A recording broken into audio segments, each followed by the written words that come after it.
নিঃস্ব অবস্থায় কি দোয়া করতে পারেন একজন মানুষ, এই দোয়াটা শিখে নেন, ইনশাআল্লাহ আপনার জীবনের সমস্ত সংকট কেটে যাবে ইনশাআল্লাহ। আমি নিজেও এই দোয়াটা বেশি বেশি করার চেষ্টা করি। দোয়াটা হচ্ছে, মুসা আলাইহিস সালাম একটা গাছের নিচে হেলান দিয়ে বসলেন, বসে দেখলেন দুইজন মেয়ে দাঁড়িয়ে আছে দূরে, পানি নিতে পারছে না, লোকজন পানি নিয়ে যাচ্ছে, ওরা দাঁড়িয়ে আছে বেচারি।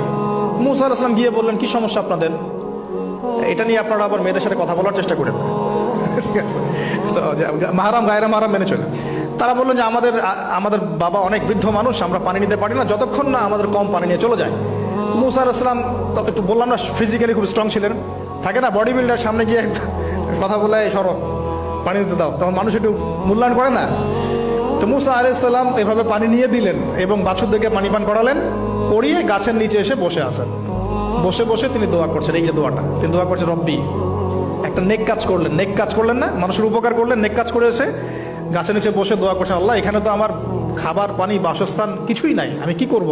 রব্বি ইন্নি লিমা আনজালতা ইলাইয়া মিন খায়রিন ফাকির, রব্বি ইন্নি লিমা আনজালতা ইলাইয়া মিন খায়রিন ফাকির। আবার বলেন, রব্বি ইন্নি লিমা আনজালতা ইলাইয়া মিন খায়রিন ফাকির। অর্থ হচ্ছে, হে আল্লাহ, তুমি তোমার পক্ষ থেকে আমার উপরে যে নেয়ামতগুলো দিবে, আমি এর জন্য ফকির হয়ে বসে আছি। আল্লাহ অর্থ বুঝে পড়বেন ভাই, নামাজ রোজা হজ জাকাত যাই করেন আল্লাহর ওয়াস্তে অর্থ বুঝে পড়বেন।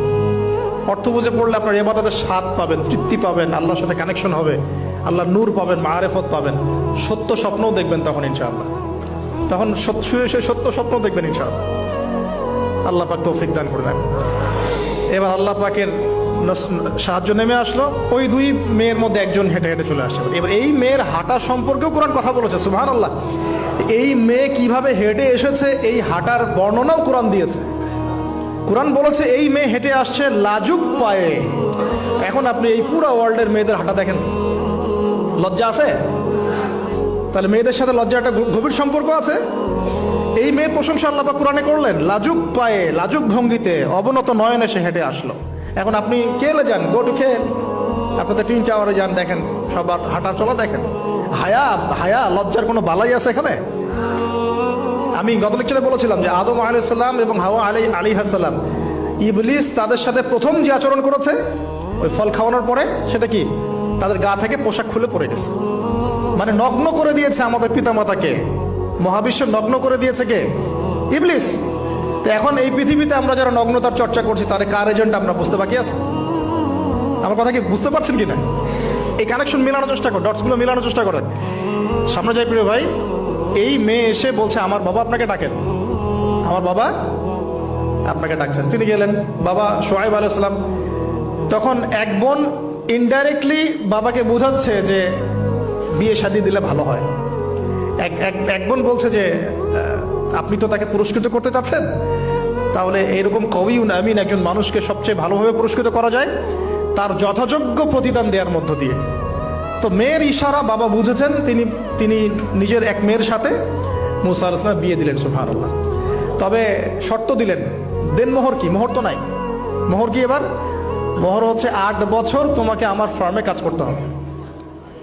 এটা আগেকার একটা স্টাইল ছিল, সুন্নাহ। এটা এখন নাই যদিও, আগে এরকম ছিল যে দেনমোহর দেওয়ার জন্য এই একটা পদ্ধতি ছিল। যেমন ইয়াকুব আলাইহিস সালামের ক্ষেত্রেও এরকম 7 বছরের কথা আসছে, তিনি 7 বছর তার শ্বশুরের ফার্মে কাজ করেছেন। এটা নতুন ছিল না ওই সময়, এটা কমন ছিল। এখন যেমন আমাদের দেশে কমন 10 লাখ টাকা মোহর হবে, 10,000 টাকা দিব, বাকিটা সব বাকি, তাই না? তো এরকম আর কি কমন কিছু বিষয় থাকে আর কি। আস্তাগফিরুল্লাহ, মাফ করো। বলবে বাসুরাতে, বলবে আমাকে মাফ করে দাও। শুরুতেই নিজের গায়রথহীনতার পরিচয় দিল। আবার এদিকে শ্বশুরের কাছে মাশাল্লাহ মোটা আমাকে ডোনেশন নিতে চাচ্ছে, যৌতুক। বিয়ে আমাদের ওখানে মাশাল্লাহ মানে কেনা বেচা, মেয়ে বিক্রি করতেছে আর ছেলে কিনতেছে। এবার 8 বছর পূর্ণ করা হলো, তিনি আরো 2 বছর 10 বছর পূর্ণ করলেন। এই 10 বছরে মুসা আলাইহিস সালাম নববী পরিবেশ পেলেন, অভিভাবক পেলেন, স্ত্রী পেলেন, প্রেমময়ী সন্তান ইত্যাদি সবকিছু। এবার আল্লাহ রাব্বুল আলামিন তাকে মিশরের দিকে যাওয়ার যে সময়টা এখন হয়ে গেছে, 10 বছর হয়ে গেছে, মিশরের দিকে যেতে হবে। যাওয়ার পথে স্ত্রীর প্রসব বেদনা উঠেছে। তখন মুসা আলাইহিস সালাম আগুন খুঁজছেন। আগুন কি খুঁজছেন ভাই? আগুন খুঁজতে খুঁজতে তুর পাহাড়ের ওখানে গিয়ে দেখছেন যে আগুন গাছে জ্বলছে, সবুজ পাতার উপরে আগুন, তিনি অবাক। এই সময় আওয়াজ আসলো, বিসমিল্লাহির রহমানির রহিম, ইন্নী আনা রাব্বুক ফাখলা'না আলাইক ইন্নাকা বিল ওয়াদিল মুকদ্দাস তুয়া। মুসা, ইন্নানি আনা আল্লাহ লা ইলাহা ইল্লা আনা ফা'বুদনি ওয়া আকিমিস সালাতা লিযিকরি। মানে এখানে অনেকগুলো কথা আছে, সূরা তাহার মধ্যে আছে। আওয়াজ চতুর্দিক থেকে ভেসে আসলো, মহান আল্লাহ রব্বুল আলামিন তার শান অনুযায়ী, তার ইজ্জত অনুযায়ী তিনি যেভাবে কথা বলেন সেভাবে মুসা আলাইহিস সালামের সাথে কথা বললেন। আল্লাহু আকবার। বললেন, ইয়া মুসা, হে মুসা, ইন্নানি আনা আল্লাহ, নিশ্চয় আমি আল্লাহ, লা ইলাহা ইল্লা আনা, আমি ছাড়া কোনো ইলাহ নাই, ফা'বুদনি, তুমি আমার ইবাদত করো, ওয়া আকিমিস সালাতা লিযিকরি, আমার ইবাদতের জন্য সালাত কায়েম করো, আমার জিকিরের জন্য সালাত কায়েম করো, আমার স্মরণের জন্য সালাত কায়েম করো। ফাখলা'না আলাইক, তোমার জুতা খুলে ফেলো, ইন্নাকা বিল ওয়াদিল মুকদ্দাস তুয়া, তুমি তুয়া উপত্যকায় আছো, পবিত্র তুয়া উপত্যকায় আছো। আদব শেখানো হলো, এভাবে অনেক কথোপকথন হলো। নবী মুসা আলাইহিস সালাম ভয় পেয়ে গেলেন এবং আল্লাহ পাক আরো কথা বললেন, ওয়ামা তিলকা বিয়ামিনিকা ইয়া মুসা, তোমার ডান হাতে এটা কি? মুসা আলাইহিস সালাম বলছেন, ক্বালা হিয়া আসায়া আতাওয়াক্কাউ আলাইহা ওয়া আহুশু বিহা আলা গনামি ওয়া লিয়া ফিহা মাআরিব উখরা, এটা তো আমার লাঠি, এটা দিয়ে আমি ডালপালা পারি, আমার ওই যে গবাদি পশু চড়াই। আল্লাহ পাক বলছেন যে ছুঁড়ে মারো, আলকিহা ইয়া মুসা, এটা ছুঁড়ে মারো। ফালকাহা, তিনি ছুঁড়ে মারলেন, ফাইদা হিয়া হাইয়াতুন তাসা, এবং এটা ছোটাছুটি শুরু করলো, বড় একটা সাপ হয়ে গেল। সুবহানাল্লাহ। এগুলো কোনো গাল গল্প নয়, এগুলো আল্লাহ রাব্বুল আলামিনের মুআজিজা, মুআজিজাতুল কুবরা, এটা বড় মুআজিজা। তিনি পিছনের দিকে দৌড়ানো শুরু করলেন সাপ দেখে, খাইফা ইয়াতারাক্কাব, মানে ভয়ে দৌড়ানো শুরু করলেন। আল্লাহ পাক বলছেন, লা ইয়াখাফু লাদাইনাল মুরসালিন, আমার কাছে রসুলগণ ভয় পায় না, তুমি ভয় পেও না, তুমি ওটাকে ধরো পিছন থেকে, সেটা আবার লাঠি হয়ে যাবে। পিছন থেকে হাত দেওয়া হলো, লাঠি হয়ে গেল। সুবহানাল্লাহ। এবার বলছে যে তুমি তোমার বগলের নিচে হাত ঢুকাও। মুসা আলাইহিস সালাম বগলে হাত ঢুকালেন, বের করলেন, হাত থেকে টর্চ লাইটের মতো আলো বের হওয়া শুরু। এটা দ্বিতীয় নিদর্শন। কেন দেয়া হলো নিদর্শন? এবার আল্লাহ পাক তার দায়িত্বটাকে বলছেন, তোমাকে নিদর্শনগুলো কেন দিলাম, তোমাকে মনোনীত কেন করলাম, কেন তোমাকে মনোনীত করলাম মুসা, তোমার কাজটা কি? তোমার কাজ এখন এটা, ইযহাব ইলা ফিরআউনা ইন্নাহু তাগা, তুমি ফিরআউনের কাছে যাও। ফিরআউন সীমা লঙ্ঘন করেছে, মনে আছে ফিরআউনের কথা? সীমা লঙ্ঘন করেছে। তখন মুসা আলাইহিস সালাম তার অপারগতা প্রকাশ করছেন এভাবে, তিনি বলছেন, আল্লাহ, আমার তো জিহ্বায় জড়তা আছে, আর আমি তো ওখানে এক ব্যক্তি, আমার খুনের অভিযোগ আমার কাঁধে, আমি এখন কিভাবে কি করবো আল্লাহ? তখন আল্লাহ রাব্বুল আলামিন বলছেন, এই দোয়াটা করো। কোন দোয়া? মুসা আলাইহিস সালাম বললেন, রব্বি ইশরাহ লি সাদরি, হে আল্লাহ, আমার বক্ষ প্রশস্ত করো, ওয়াসসির লি আমরি, আমার কাজকে সহজ করে দাও, ওয়াহলিল উকদাতাম মিন লিসানি, আমার জিহ্বার সমস্ত জড়তা দূর করে দাও, ইয়াফকাহু কাওলি, যাতে মানুষ আমার কথা বুঝতে পারে। আর আমার সাথে আমার পরিবারের মধ্য থেকে ওয়াজআলনি ওয়াজিরাম মিন আহলি, আমার পরিবারের মধ্যে একজন ওজির আমাকে দাও, সাথী।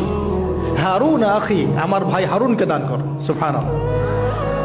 হারুন আলাইহিস সালামকে নবুয়ত দেয়া হলো, দুজনকে আল্লাহ পাক এখন বলছেন, ইযহাবা ইলা ফিরআউন, তোমরা দুজন এখন ফিরআউনের কাছে যাও। ফাইন্নাহু তাগা ফাকুলা লাহু কাওলান লাইয়িনা, তবে তাকে গিয়ে কর্কশ ভাষায় কথা বলবে না, নরম স্বরে কথা বলবে।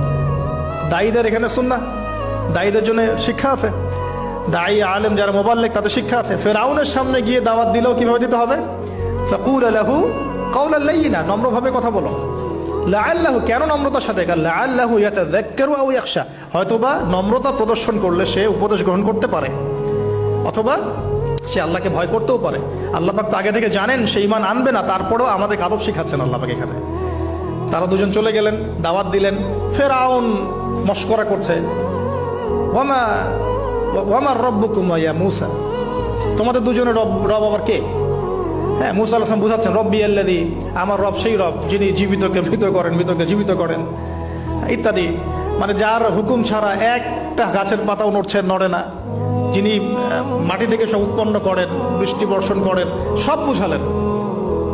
ফিরআউনের বক্তব্য তখন এটাই ছিল, তোমাদের কাছে কি কোন নিদর্শন আছে, কোন আয়াত নিদর্শন আছে? হ্যাঁ, নিদর্শন আছে। কি? লাঠি ছুঁড়ে মারলেন, সাপ হয়ে গেল। এখন ফিরআউন বলছে, এটা তো জাদু, এটা কি? আমার জাদুকররা ওটা পারে, জাদুকরদেরকে ডেকে না হলো, জাদুকররাও লাঠি ছুঁড়ে মারলো, সাপ হয়ে যাচ্ছে। কিন্তু এই বড় সাপ ওদের সব সাপকে খেয়ে ফেললো। তখন ফেরাউন কিন্তু ভয় পেয়ে গিয়েছিল। এরপরেও এই হাত বের করে আলোর এই নিদর্শন দেখানো হলো, তাওহীদের দাওয়াত দেওয়া হলো, ফেরাউনকে ভয় করতে বলা হলো, ফেরাউনকে সতর্ক করা হলো যে আমার রব, আপনার রব, সবার রব হচ্ছেন আল্লাহ। সবকিছু বোঝানো হলো, কিন্তু ফেরাউন এই কোনো কথাই গ্রহণ করলো না।